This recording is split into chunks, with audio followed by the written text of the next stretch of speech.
say they white. Aujourd'hui aussi, c'est un Jaïla. Le monde part en couille. Non. Ça dit. Yo, Jafari. Gusa ushatse kumbwira ko ibyo Bimeze Jafari. Indukira turebe. Ewe data we, umva bimeze bite se man? Gusa kumbwira ko cyane hari inyuma y'ikigo. Wapi man? Wari uri kugira ute? Niwe mwa. Wallahi. Ase man kutajya uvuga mwa. Gusuzaho kukandakarira wagira ngo hari icyo naguhemukiye we wallahi. Ewe Jafari ariko wari umeze neza. Narayobe umuntu watuma. Ariko umva nyine. Wamamariye iki? Umva nyine reka nkubwire huko. Akajoma kaka ari kutubwira ngo ntokakwemera ko tugahemba ibihumbi byose. Ari gukora iki hariya kari cyo ndi kukubaza. Nari ngiye gukora susu. Susu. Na bene wanyu wambwa Susu man. Indukira ubundi turebe. Man. Ewe data mana. Gukora iki hariya? Ariko nawe winyuma. Uvura gukora iki hariya ko? Ewe data we man, nari ndi gukora susu. Susu ku kigori kanze turebe. Ariko hariya hari ikigori navuze cyonda. Nanjye ngo bacyotsa. Simana umuntu ngana nawe warya ikigori man.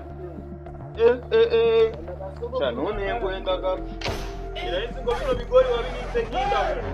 Ndaba z'ibigori bavuga zibaka. Ahubwo sisi Yo, cya kigori kigiye giciwe kano kanya ndi kubibona. Wallahi. Ngo bagiciye buno man. Mu kibuno. Bisitse mu kibuno.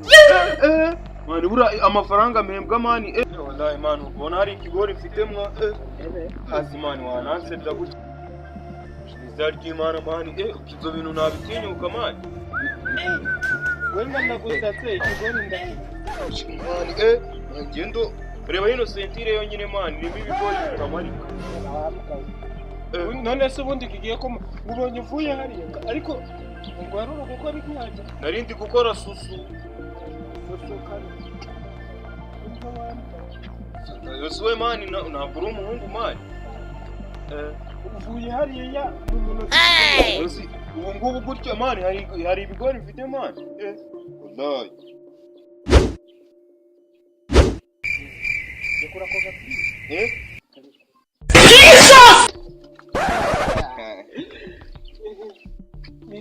Iki ni igiki? Iki ni igiseke. Urukureba guhonya. Kivuye hese man. Kubona guhonya wambwa. Kivuye he man. Urasura ukundebera uburyo wari ugihonyeje.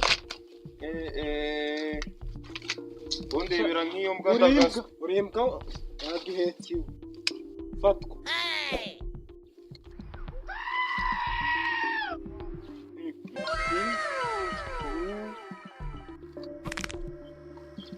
Bruh. Yatanzinga namwe muze gucagura.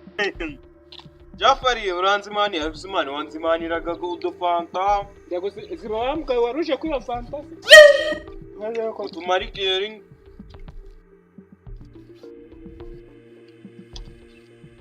Rero nticyanya gukuru. Inda tobiriye nangufashe.